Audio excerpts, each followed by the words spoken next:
Hello, hello. Welcome. Super excited to have everyone here today, and hoping that we have a great session. I'm really excited. Um, and we're going to dive in just a minute. You'll notice Richelli is here, one of our board members. She's going to be monitoring the chat to kind of help me move along. But you are here for review ready, hands-on preparation for your next performance conversation.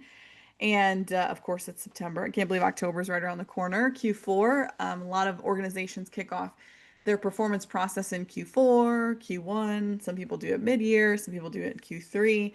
It's kind of all over the place. So this is the first time that we're running this webinar. So thanks so much for joining us this first time around. But we're going to host things like this throughout the year as well, because we know not every performance review cycle is made the same. So excited to talk about this. A couple things before we get started. My name is Kayla Lopez.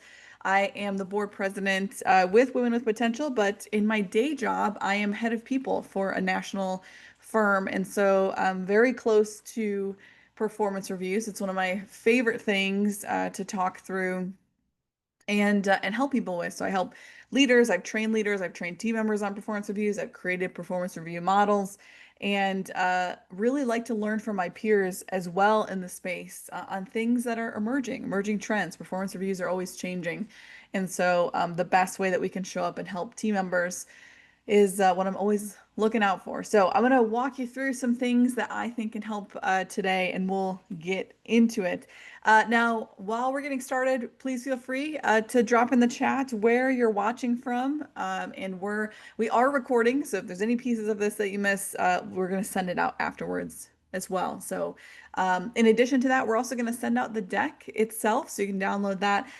The deck, to be honest, I was a trainer by trade for a long time. There's a lot more text on some of these slides than I would like to have usually, but we did that on purpose. We did that intentionally because we are going to send out the deck. And sometimes when you have slides that don't have a lot of text, you're like, what is the context here? I don't remember this at all. So we are going to send out the deck after this session as well, too. So excited to be here uh, with you all today. All right, so let's dive in. What are we going to talk about today? Well, today we're going to cover three key things. And the first is going to be showcasing your impact. So we want to talk about how we can do that. Today is really going to be focused on practical tips on how to do that. And then we're going to have navigating feedback. So of course, it's a two-way street. So we're going to talk a little bit about that. And then communicating your career goals. And so we're going to talk about what we actually want to do when we're in these performance conversations and starting to talk about what we want, what we want to do, what we want to have, where we want to go, whatever that looks like for you. So as you have questions throughout this, please feel free to drop them in the chat. Rachelle's here. She's going to help moderate that, make sure that we answer those questions. And there could be things throughout that I'm like, oh, we're actually going to get to that topic. So I might say, hold on to that question for just a second. But likely I'll be able to answer them along the way as well. And then, of course, we'll go through the chat at the end and make sure that we've answered all the questions that are out there. So feel free to ask as much or as little as you'd like. And we're going to dive into it. So with performance reviews, anytime I talk about this topic, I want to hit on a few key things. The first is I want you to remember not all companies get it right. There are companies with the best intentions and they put out these performance reviews. They didn't think through all of the pieces, or maybe it just didn't go quite as planned. Sometimes they're still learning, they're still growing. There are dozens, if not, I don't want to say hundreds, I feel like that's exaggerating, but there are literally dozens of ways to do performance reviews. There's performance reviews based on the timing. There's more informal performance reviews. So maybe your company doesn't have a sit down, we do a performance review at this time. There's doing it based on level, based on role, based on like I said, timing, certain criteria within your role that you're talking about, whereas others focus on other things. So there's a lot of different types of performance reviews out there, and not all companies get it right. Sometimes they don't even get it right for their industry. Sometimes there's nuance in the type of work that you're doing. And so we're going to talk about that today. So remember that. They could be well-intentioned, just got it wrong or missed the mark. And then even if the company has the right structure, not all leaders are going to get it right. So sometimes they're also still learning and growing, especially if a leader that's a first-time leader, maybe they haven't led before, That does not mean that you as the team member, the employee have to do all the work or the heavy lifting. It's just something to remember. Sometimes when they mess up, it's not personal. It's just they're still learning, they're kind of fumbling through it. So just keep that in mind. Kind of eases the stress a little bit that it might not actually be you, it could be them. And then the last thing to remember is some people are jerks. Honestly, some people should not be in leadership. Some companies should not be allowed to employ people. I'll be honest. But that is the world that we live in. And so we're going to talk a little bit about how we can overcome that and how we can navigate that because sometimes you may get feedback in your performance review that you do not agree with. It may be unfounded. It may be stuff and we're going to talk through how to navigate that as well. So excited to really, I don't know, kind of dive into all of it and talk through all the things that could happen because I've seen a lot, but I'm sure all of you have too and experienced a lot. So feel free to share your stories in the chat as well. And so speaking of that, I'm going to ask, and for anyone who wants to kind of join in, of course, Rochelle, you're welcome to do this too, but how do you track your impact today? I worded that very specifically, but how do you track your impact today as it stands? You might also refer to this as your wins, your accomplishments. How do you track your impact today in your work? Anyone have any thoughts on that? Okay, a messy note. You know what? That's very common. Keeping a list of your wins. Nice. Yes, very common. Notes, keeping lists. Some people don't track them at all. That's also fairly common. I talk to a lot of team members regularly about this. They don't track them at all.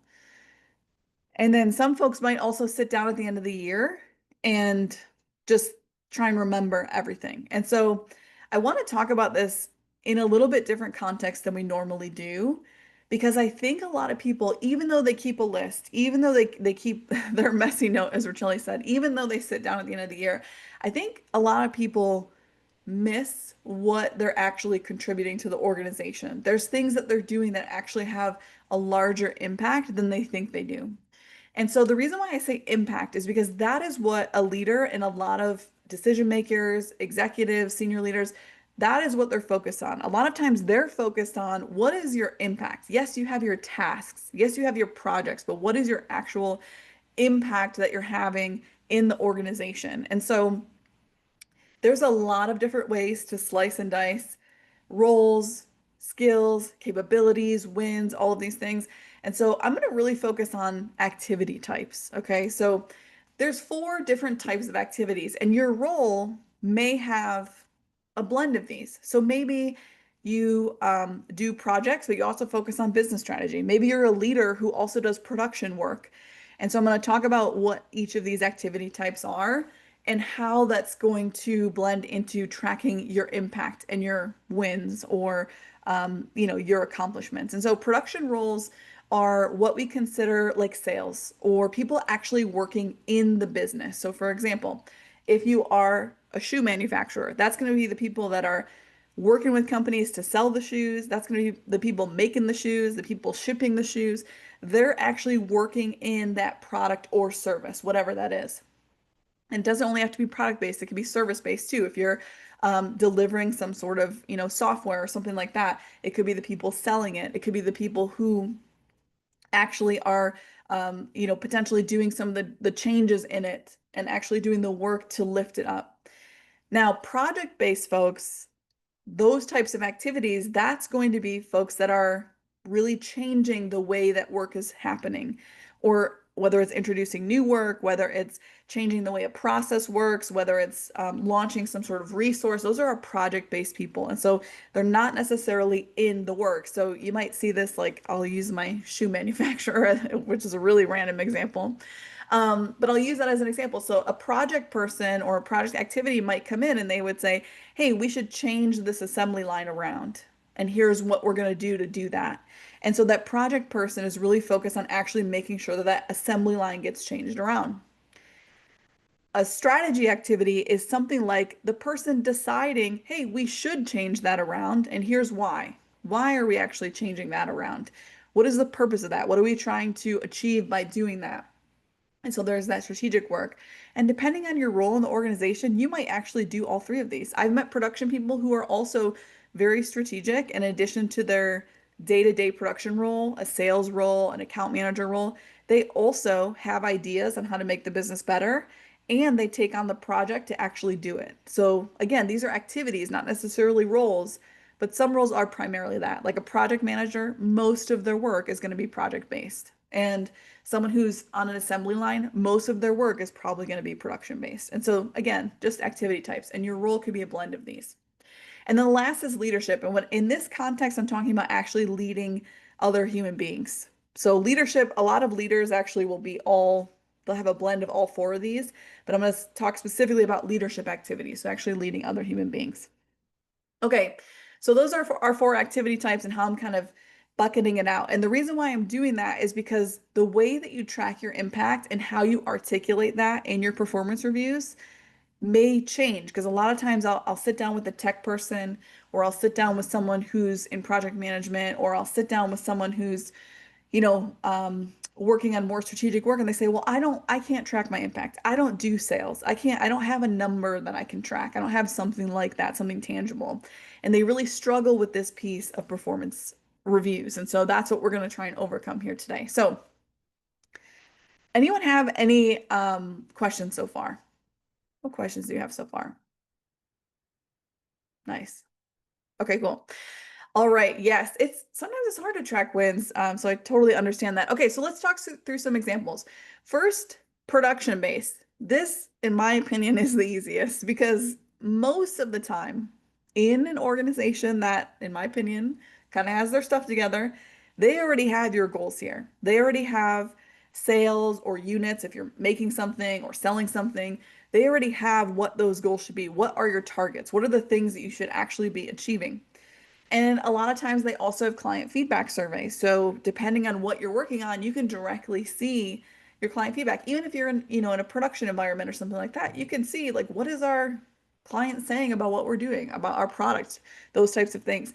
Quality scores, error rates, safety scores, efficiency. Some organizations will have efficiency ratings or efficiency scores that they use all of these different criteria. And a lot of times, some of the other stuff listed above, they blend all that together. They give you kind of an efficiency score. And so, in a production environment, these are very tangible things that you can look at. And a lot of times, you can benchmark. So, you can ask your leader, like, hey, if our goal is here, what is the average of the team is doing, and where do I stand with regard to that? And so these are the types of things that are a little bit easier to track. Now, the other thing with this is a little bit harder, even though easier to track, sometimes harder to correlate value to this. And so, are there that impact as we talked about? And so, we're going to talk about that and how to frame that as well. Okay.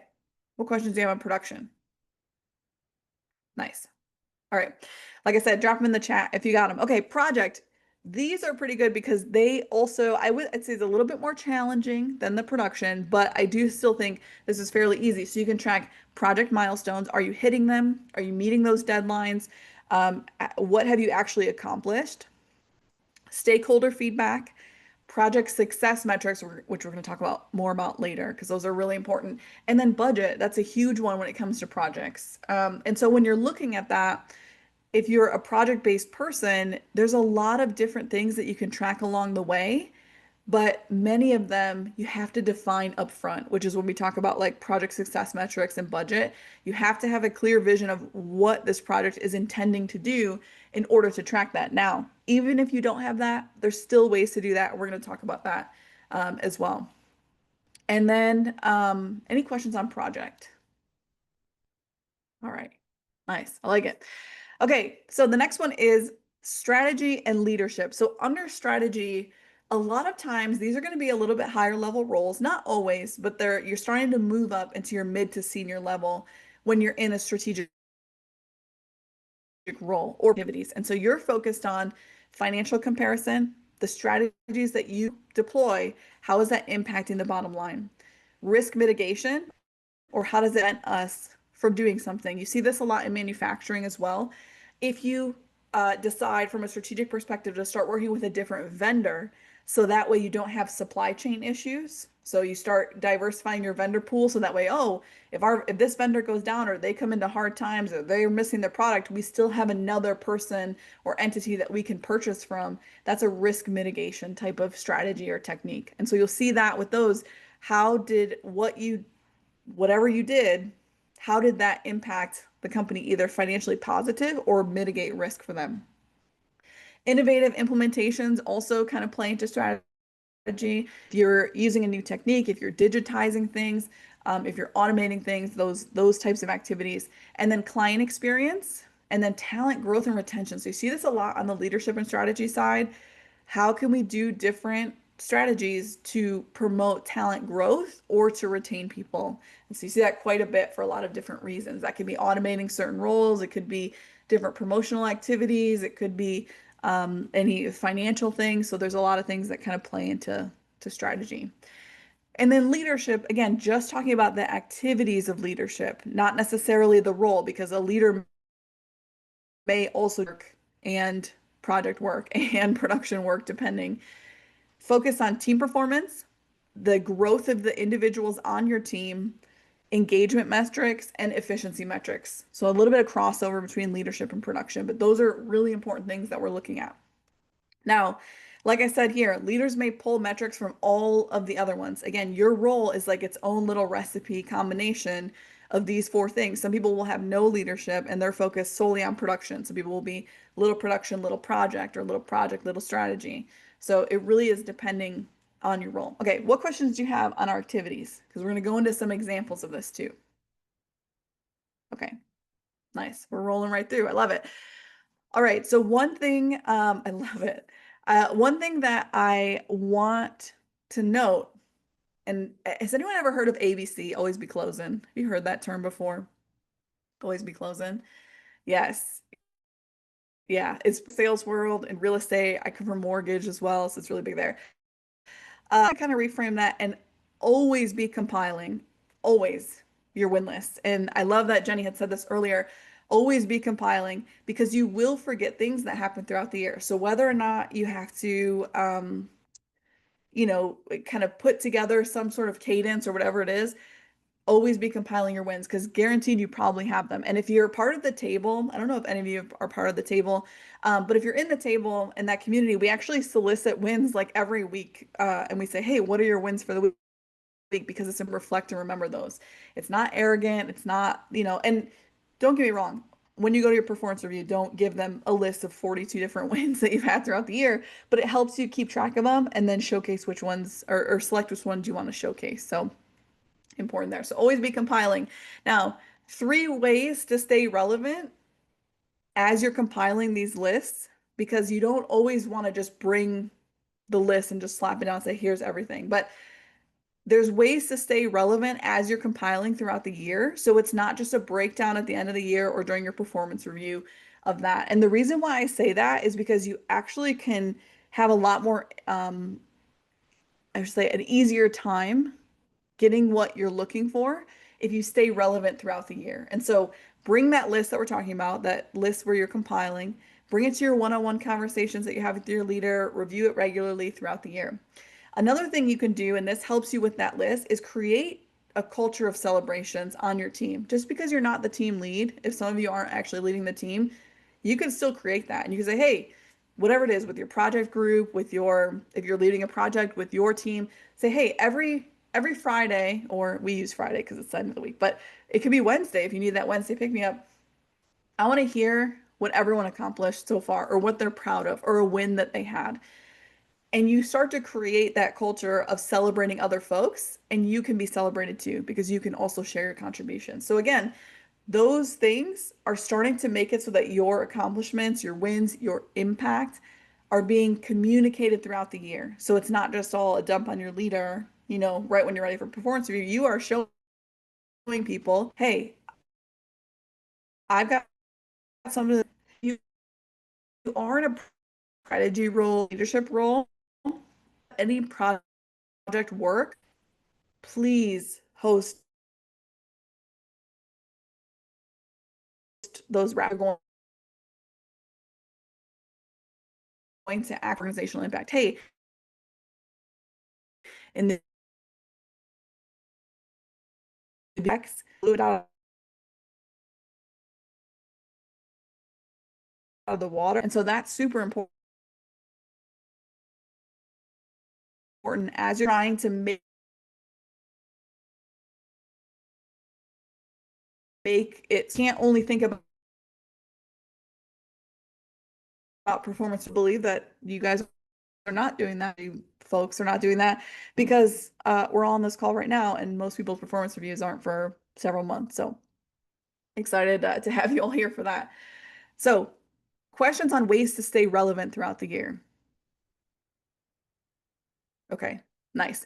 So like I said, always be compiling and share those. Build a culture of celebrations, host the project wrap-ups, bring your list to regular conversations. You don't have to review it all at the end of the year or during performance review time. All right, so Racheli said we were ready for some examples, and we're going to dive into that. This slide's going to have a lot of text. I'm just going to warn you now, but but it is going to give some examples. So um, translate these however you will. But some things, if you're talking about efficiency, I increased my daily output by 15% by reorganizing my workspace. Now, that seems very simple, but for some people, that's huge. And for businesses to increase productivity by 15% sometimes will translate to millions of dollars when compounded over multiple folks.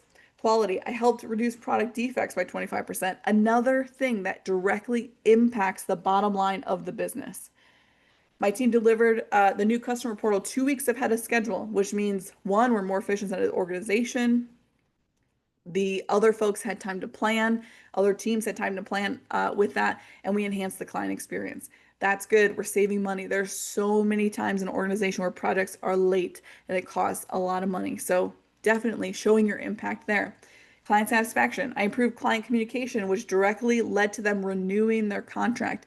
Retention for team members and for clients, people coming back to do repeat business or people staying with the organization, all hugely beneficial on the bottom line for an organization. If I have to spend less money to go out and find new business because my current customers keep coming back, that is huge. Financial impact, of course, new revenue. That's a big one. That's the exciting one that everyone wants to see. And then process improvement. So these are some examples of what you might see or things you might not be thinking of. Um, okay, let's see.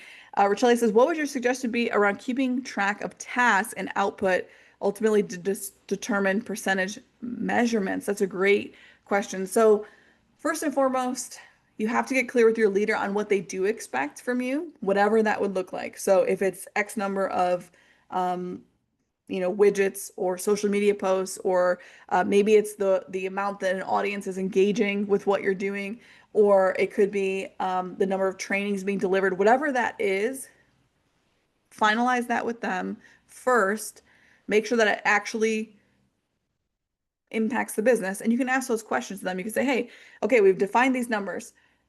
Do we feel comfortable that these numbers, if we hit these targets, this will tangibly impact the business for the better, whatever it is? And then from there, you could start to determine the measurements. I don't usually try to like to track tasks because ideally tasks are a means to an end. Tasks are focused on the output, which is the impact to the organization. So I like to focus more on what are the measurements around the outputs or the impact. What are we actually trying to change by doing these tasks? And then I focus on that in these performance conversations. To answer your question. Nice. Okay. Love it. All right. Any questions on these examples or really just showing your impact? Any questions so far? Okay. Nice. Moving right along.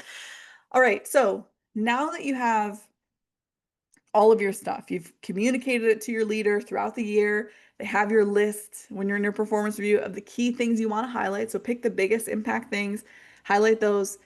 Depending on your leader and how those things go, it could be anywhere from 5 to 10. It really just depends. If it's a full year review, you might be north of 5. You might be in the 10, potentially even one per month. You can go up to 12.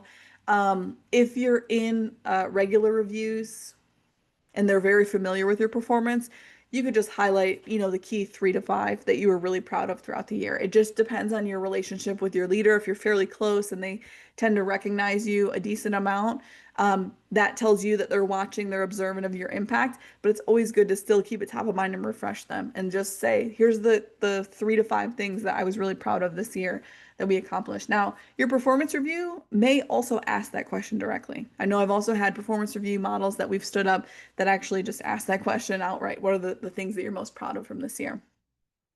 So you talk to your leader about that. You're kind of, in the process. And the next thing that you're going to do is the leader's going to open it up, ideally, or you're going to open it up for the feedback portion. And so I'm curious for the folks here, how often are you getting feedback from your leaders? How often are you getting feedback? I asked this question at work a lot, and I was, as the people leader in the organization, when I first got to the shores of the organization I was with, I was not happy with the answer. But how often are you getting feedback? Could be positive, could be negative, or constructive. Formally twice a year. Nice. Anyone else? How often are you getting feedback at all? Could be formally, could be casually. How often is your leader or someone telling you how you're doing, whether it be constructive or not? So some of the answers I've received in the past is never. Some people have never gotten feedback from their leaders. Some people have gotten it only during performance reviews, never throughout the year, depending.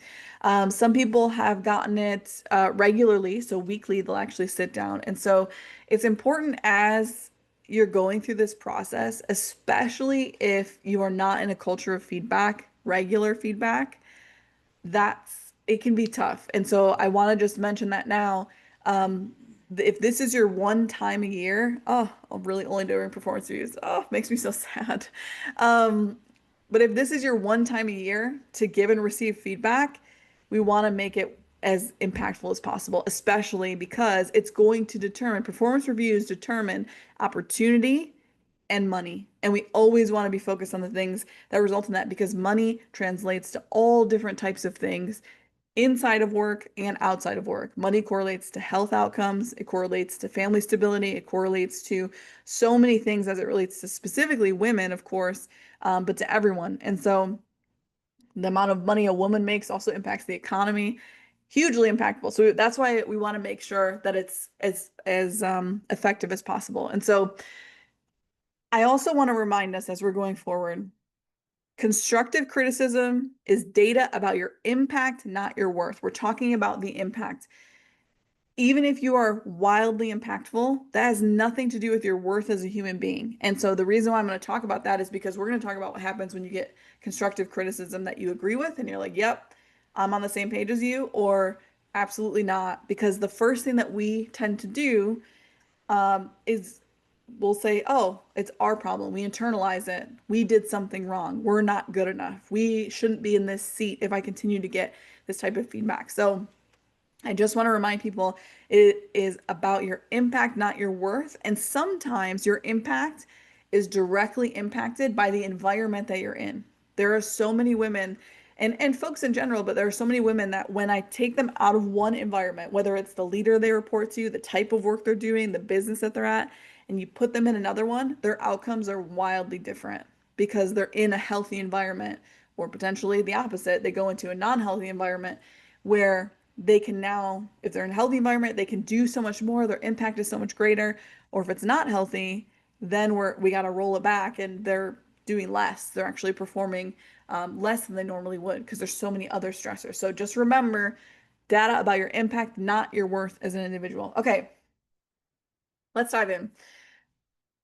So when you get feedback, especially constructive, and I'm going to focus there because I think this is where a lot of folks get the hangups, and we only have an hour, but I could give a whole other webinar just on feedback. Um, but when you get feedback, usually it's going to go one of two ways. Usually, say usually. Either you already know it, it's something you're already hard on about yourself, you're already aware of it, it's something that you maybe haven't addressed yet, and you know it's there. You're like, oh, I'm just waiting for someone to say this. Or you're like, absolutely not, that doesn't apply to me. And so we're going to talk about both. Sometimes there's a neutral in there, yes. But we're going to talk about both of those because the extremes are where a lot of the stress comes from. Yeah, you know what? I will add that. I could definitely do a webinar on feedback. Okay, so what to do when they're right and you know it. This one is a little bit easier. Now, albeit there is a lot of risk for you to be super hard on yourself in these, but these ones are a little bit easier. So the first thing, and these are, and I'll kind of put it all together too. One of the first things to do is acknowledge it directly. You're absolutely right about whatever they said. You don't have to say absolutely. Of course, these are scripts. You can, get a little bit candid with them, but um, you're absolutely right about that. I can see how my approach to blank created blank. I can see how my approach to blank created blank. So you want to take ownership of that. And then you can ask clarifying questions because a lot of times what I found is when team members are in a situation where they understand that there's maybe a negative impact there, they understand that they're maybe not up to par in a certain space. Sometimes they're just doing it that way because then a leader will be like, well, why do they do it that way if they know it's not the right way? Maybe they don't know another way to do it. They don't know how to get out of that, or they're so mentally stimulated with all these other things that they don't know, they're just spinning their wheels. And so, a great question to ask is, can you help me understand what success looks like? What would you have wanted to see instead? Because a lot of times feedback is because something had already happened. And so it's great because when you have that example, you can say, okay, well, let's talk about that specific example and how should have gone differently? What else would you like to see? This is also going to be a great technique for when you know that they're or when you think that they might not be right, and we'll talk about that. So don't over apologize either, or make excuses, or promise to try harder if you know it's right. Now, if you know it's right and they're throwing examples at you that you're like, I know that this particular piece of feedback is right, but I don't agree with those examples, that's a different story. We could talk about that. But the thing that you want to avoid is making excuses or over apologizing or promising to try harder, because what those things do is all of the, I'll say like, I don't want to say brownie points, it's not the right word. All of the positive that you'll get from how you reacted to it gets watered down by these things. Over apologizing, making excuses, promising to try harder.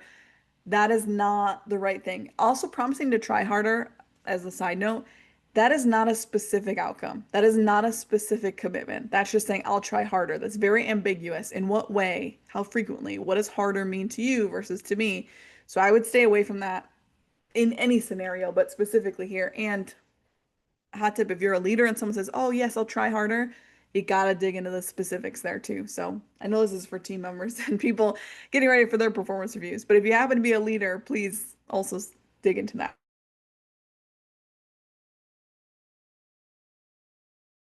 So let's put this all to my attention. You're right about that specific issue. I can see how the impact, again, we're talking impacts on both fronts. I can see how whatever impacted the issue.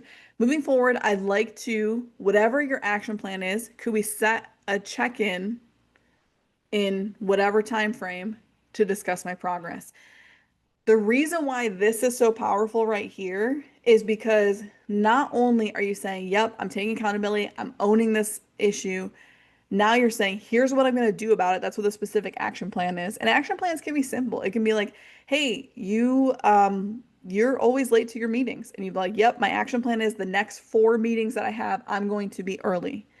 Could we set a check-in time, or could we set up a check-in in, a month to discuss my progress? And if you're using, like, for example, if you're saying I'm going to be on time to the next 4 meetings, can we set up a check-in in 1 week to discuss my progress and reflect back, was I on time to those 4 meetings? This is impactful because it allows you to own it, allows you to say, here's what I'm going to do about it, and holds yourself accountable and helps the leader hold you accountable to say, here's the time frame that I want to check in. The other thing that this does, you can use this framework for things that maybe is not even constructive criticism, but things that you want to work on as a growth thing too. So it doesn't always have to be like based on feedback that you're trying to turn it around. You can also use a similar structure for things that you want to actually grow and do. But when we talk about feedback, the reason why it's so important, I've asked leaders about this and I've observed the performance reviews and the outcomes on several different occasions. How you handle constructive criticism can define people's perceptions of you more than how you actually perform. And I've actually seen this happen. We had a high performer, well, I've seen this happen on multiple occasions, similar circumstances. We had a high performer, they're achieving, they're doing really well. They, to be honest, carry the team. The leader, now it was also, the leader should have done a better job of feedback throughout the year. Leader dumps feedback on that high performer, and high performer freaks out. I've been doing all of this stuff. How dare you do this? Like, I've been carrying the team, and this is how, all of that. That one interaction and exchange, although the leader may have been in the wrong, remember the leaders are the decision makers in a lot of these things. Team member was reprimanded for that because of how they reacted to that. So despite them carrying the team and doing all of these things, they were reprimanded because it outweighed how they actually perform. Now, is that right? No, but unfortunately, in this webinar, it's not always about what the right thing to do is to get you to the money and the things that can help you grow. And sometimes it is also a really good way to determine if that employer is ethical and one that you want to continue working for.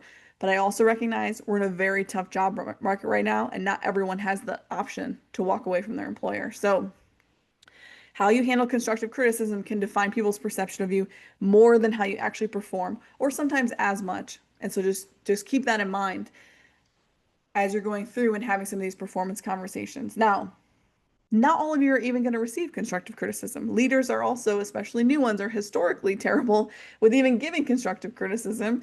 And a lot of folks have a track record of I give you no criticisms or no feedback at all. And then all of a sudden one day you're not performing anymore. So I encourage you to ask them for feedback and then react in some of these ways as we talk about. Now, you know yourself the best. You have to be true and authentic to yourself. These are some tips and tricks to help you along the way. But if it doesn't feel right in that moment, if it doesn't feel authentic, if it doesn't feel like you, do what is going to feel most like you. Again, these are just tips and tricks along the way, but you got to do what's going to feel most like you. Okay. Any questions on what to do when you know they're right? Nice. Okay. Let's talk about when they're wrong. So there's a couple things that I'm gonna point out here that I would recommend because when they're wrong, especially when they're wrong, I should say, when you think they're wrong, but they might not be, or when you know they're wrong and it's something that bothers you, emotion is so heavily tied to performance reviews because the work that you put in 40 hours a week, 52 weeks a year, or ideally 48 weeks if you're taking, some vacation time. But that is work that a lot of us put our souls into, and we put a lot of our self into that work, and we feel proud about that work. And so when someone comes at that work, it's really easy to get upset. I've done it. Other people I know have done it. I've been on the other end where a team member is getting upset about something and watching a leader try to stumble through that feedback. And remember from what we said in the beginning, not all leaders are skilled at delivering feedback. Sometimes they really have the best intention and they're trying their best, but they will mess it up. And also from the beginning, some people are just jerks. So keep that in mind. All right. So stay calm and curious as much as possible. Now, I say stay calm. It's very hard to do, especially when you have that emotion there. But you can say, I'd love to understand your perspective better. If you are going to ask this question, though, mean it. Actually listen to what they're telling you because they do have a different perspective, just like you have a different perspective of the job that they're doing as a leader. Then you can ask specifics. This is where you'll get your leader hung up a lot. I can't even tell you the amount of poor leadership I've seen where leaders are just like, well, you do this. Okay, give me some examples. I don't have any. Well, that helps absolutely no one. So ask them for examples. And if they can't give you examples for whatever reason, which is that'd be going on their leadership scorecard with me, but if they can't give them to you, say, can you give me a direct example next time this happens? Or can you give me an example that maybe isn't real, but show me what this would look like, the poor behavior and the positive behavior? Share your perspective. I have a different perspective on this. May I share? I do recommend asking because, again, the leader, especially if they're not used to giving constructive feedback or if they're not great at it, not asking them and just going right into your perspective could set them off. And that's a whole other thing. And again, They are making employment decisions potentially. I don't want this to negatively affect you or your career because you just happen to have a leader that can't hold it together. So ask if you can share it. It also gives them a little bit of power back where they can say, okay, yes, I'm allowing you to share it. And I know that sounds icky, especially if it's not a great leader, but that is a technique used to calm them down, to say, you know what, the leader is opening and inviting me to share it. Now I can say what I want. And then of course, if you can find common ground, we both want, the client to be happy. We both want this deliverable to happen. Let's figure out how to get there together. Now, I'm going to say this is probably the most important part on this slide. None of this applies to abusive or toxic situations at all. And there's advocacy groups for abuse in the workplace, mental abuse, those types of things. If they are saying things that are specifically very personable or personal, if they're using your vulnerabilities against you, if they're, dangling these things, asking you to do unethical things, all of this is off the table. And you would just say, you know what, I'd like to excuse myself from this, and I need time to process that. You can always ask for time. And if they don't give you time, well, that's also another sign of their abusive or toxic situation. But these apply to truly, they want what's best. Maybe they're not great at doing it, or they're not necessarily toxic, but they might not be the best. Here's how you can work through that. But again, if it's an abusive or toxic situation, all bets are off in terms of some of these things because they just won't work. They might help you navigate the conversation calmly, but you don't have to take to heart everything they say because there could be a lot of reasons for that. Now, what questions do you have and when they're wrong? And I'll kind of pull all this together with an example too. Okay, nice. We're moving our way through. All right, so here's an example. I appreciate you sharing this feedback. I want to make sure I understand correctly. Are you referring to blank? From my perspective, blah, blah, blah, blah. I'm wondering if there might be a communication gap that we can address. The other thing that you can do is you can ask for you to actually talk through those different perspectives. And you can ask for additional time to say, hey, I really would like to understand your perspective. And once you tell it to me, I'm going to need a couple days to process that. And processing it could be whatever it is for you. It could be looking it up online. It could be asking AI if you like to do AI coaching. It could be talking about it with your friends. It could be seeking advice from a mentor. It could be going in the table. If you haven't been in the table with Women with Potential, you can go in our community and actually ask for free advice. Completely free community, which we'll talk about in a little bit. But you can put it in all different types of places. You can walk away from the conversation and let them know, I just need time to think about it. Most cases, even with some of the most toxic leaders that I've worked alongside, they will still allow people to take time because it gets them off the hook from having the conversation. So just keep that in mind. Okay. Now, 3 strategic approaches. There's a couple different takes you can do. Depends on your personality type, your approach to communication, those types of things. There's the data. So again, you can ask for that time, get facts and metrics. Based on this data, I had a different understanding. How can we align these expectations going forward? And you can have whatever it is. You can say, based on my job description, based on our quotas, based on this, here's the outcome that I was supposed to meet and I've met it. How can we address these expectations? And the leader might actually say, and I've seen this happen, they're like, you know what? You're right. I set the wrong expectations. So I'm not going to hold that against you. We need to reset them going forward, but I did set the wrong ones. And so now it's not a bad mark on you, but it is a way for you to have a constructive conversation on what the expectations are too. So it's kind of a dual benefit. Perception gap, again, different perceptions going on here. What would help you, meaning them, what would help them to see your point of view? How can you better communicate your approach? Because sometimes it's just about the approach someone takes. If you do X, Y, Z, and they're like, why aren't you doing Z, Y, X? You walk them through it. Here's why. And who knows, you might lead to a positive enhancement in the process, which I've also seen happen. And then again, if you're just feeling at a loss, like, hey, can we solve this together? Can we continue talking about this? How can we prevent some of these misunderstandings happening in the future? So these are some ways that you can bring them along the journey, not add fuel to the fire. But again, like I said before, super toxic workplace, yes, you're more than welcome to try and navigate those. I've had to just based on, I'm a millennial. I came in when the economic downturn and here we are again. But sometimes you do have to keep the job and you have to use these techniques, even if it might not be the best employer, but you do your best as you can do. And again, if you don't feel safe or comfortable, you can say, I just need time to process and just end the conversation and move on. Okay. What questions do you have there? Nice. Moving it right along. All right. A couple best practices. These are kind of those generic ones. I always like to remind people of them.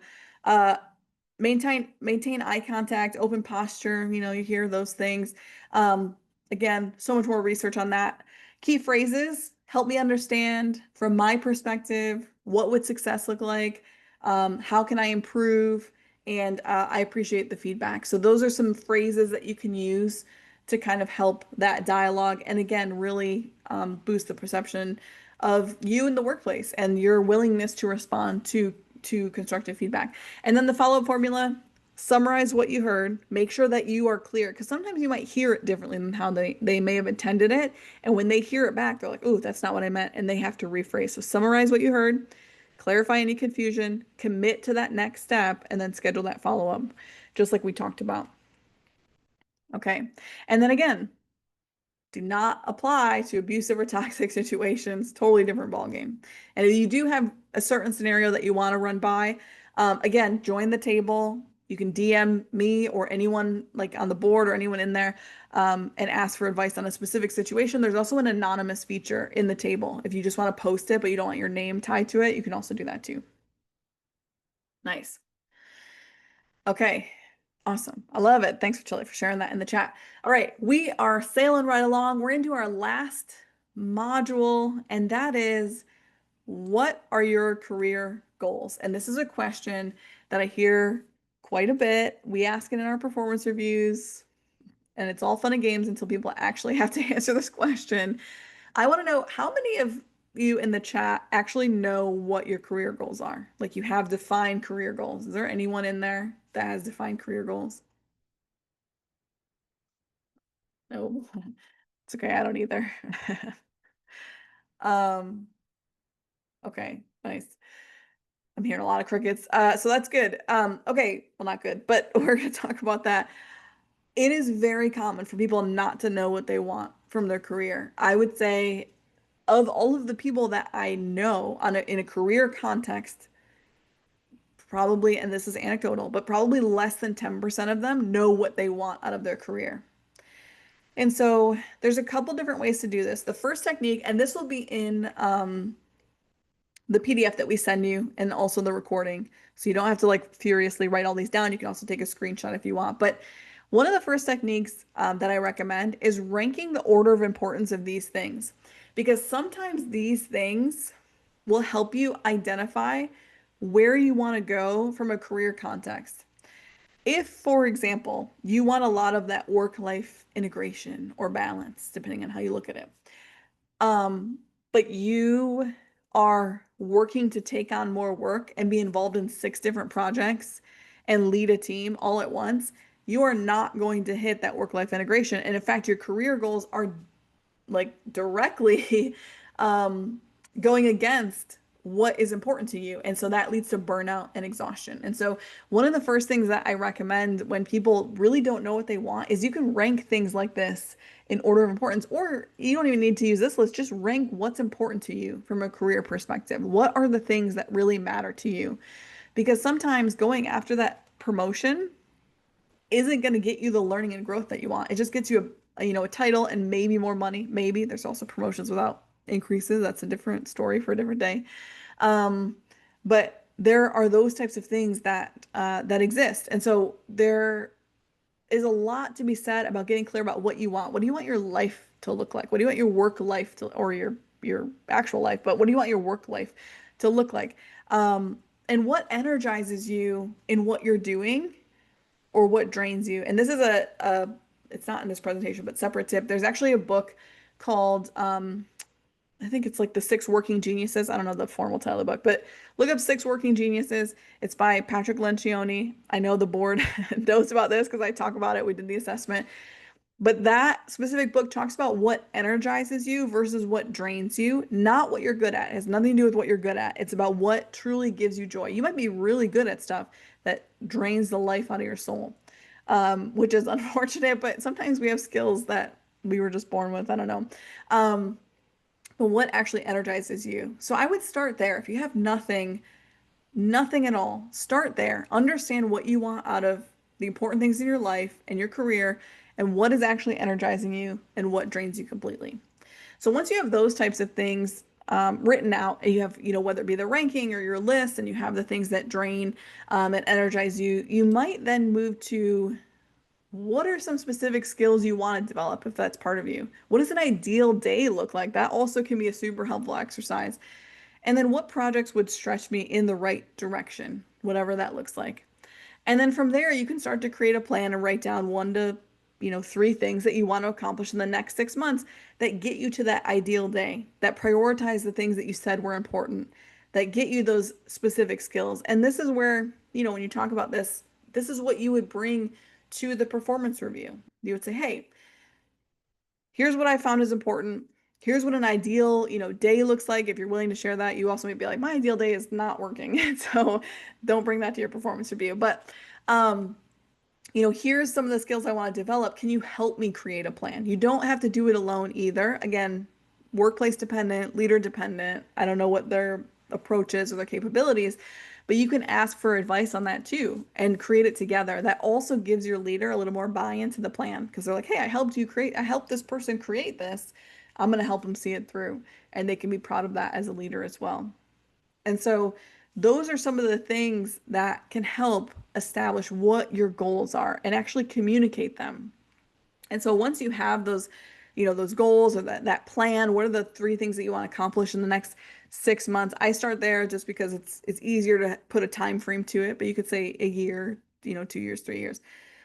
But once you have that, then it's time to communicate those goals. And so a few ways to communicate them. Lead with impact, not desire. That helps in a performance review. That's a more strategic way of doing it, but um, think about how what you're doing addresses the company's need, not only your own. It should still address your needs, but how does it also tie into the company and how do they tie together? And this is where your leader can sometimes help you. You can say, hey, here's my goals. How can I use these goals to get the company what it wants and also have the growth that I want to see? And what this does, it positions you in a way that shows that you value the organization as well. And that can be really important, again, when they're talking about people who want to be promoted or people they want to give more money to, those types of things. Be specific about what and when. I want to learn this. I want to learn project management skills by November. I want to go to a project management certification by November. I want to lead a project on my own by March. I want to learn the basics of HTML by January, those types of things. And they might not be able to give you exactly when and what, but it gives them a concrete starting point of how to arrange things, negotiate things, talk through how it could fit in. The other thing that it does, you have now planted very specific seeds that as leaders hear of new things that are on the horizon, they are thinking of you. Oh, wait, like my team member, Shanae, she actually wants to learn project management skills. This is a new project for the people team. Let me put her on that project because she's going to manage it. So now you've already planted the seeds. So when those opportunities happen, those are coming up. And this is another important thing that I want to make. I probably should have made a slide on it, to be honest, but money in a lot of organizations, that might happen once or twice a year, performance reviews and those things. Opportunities happen every single day. Those opportunities for growth, opportunities for promotion, opportunities for new skills. Those are happening as the business is running throughout the year. Most businesses don't save all their promotions for once a year. Some do, some have a quota that they are allotted at certain times, but a lot of times those opportunities are opening up. People leave, their job is now open, new divisions are opening up, new businesses acquired, new customers are coming on board. That opens up new opportunities. So you want to plant those seeds so that your name comes to mind when those opportunities open up 2, 3, 4, 5, 6, 7 months from now. And then I always shouldn't say always, because again, toxic workplaces are off the table, but I recommend asking for partnership, not permission. So don't ask your leader if you can be promoted or ask your leader if you could take someone on.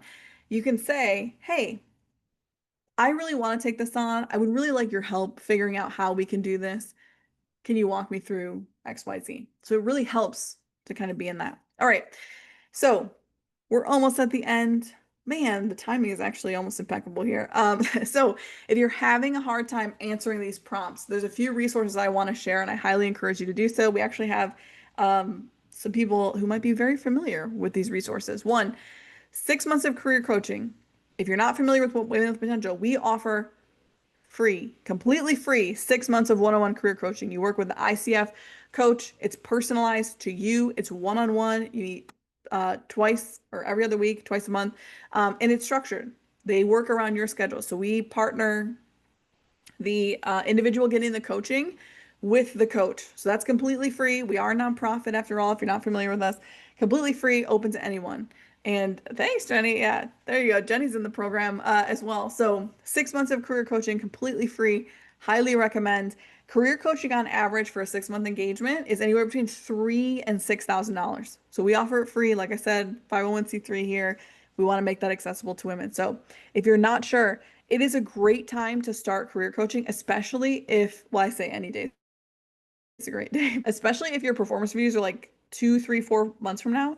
This gives you time to get clear on what you want before the performance review and start taking actions towards that as well. So 6 months of career coaching, love that program, honestly. And the other one that I want to mention, I've mentioned a few times, is the table. So Racheli put it in the chat. The table, it is an advice platform. You can go in, you can ask advice, and it's community driven. So you can also give advice on there too. We invite anyone to do that. If someone posts something or asks something, you can give advice, but other folks can for your stuff as well. So we try to make sure that every post is answered to some capacity, but we encourage you. That's also completely free. Rachel shared the wait list in there too. This is a secret for all of you. But the wait list is actually pretty fast. So we are looking at that pretty much weekly and admitting new folks. So I know people hear wait list and like, oh my God, it could be 6 months, but it's actually almost weekly or bi-weekly that we're letting new people in as we continue to grow and test things. So highly encourage you to check that out. And we'll be going live with that likely later this year as well. So that is what we have today. I want to thank you so much for joining us. Any questions out there that we didn't answer? What questions do you have that maybe we didn't answer? Okay, nice. All right. If you do have questions or you need to reach out to us, there's a contact form on our website. You can also email hello@women with potential. You can join the community. You can join the coaching program. You are welcome to join both. We have additional resources that we're always putting out similar to this webinar in the community as well. And so we encourage you to join that too. And thank you so much truly for joining. This is the first time we've run this webinar. And so it was great to kind of get some of these questions here and kind of walk through it honestly myself because I didn't do my normal dry run through this deck. So excuse me if there was any errors or anything on there in terms of spelling and grammar. But I really want to thank you for joining us here today, and I really hope that everyone's going to be a little bit more ready for performance review season. Thanks so much, everyone. Have a great rest of your day, and we'll see you soon at the table.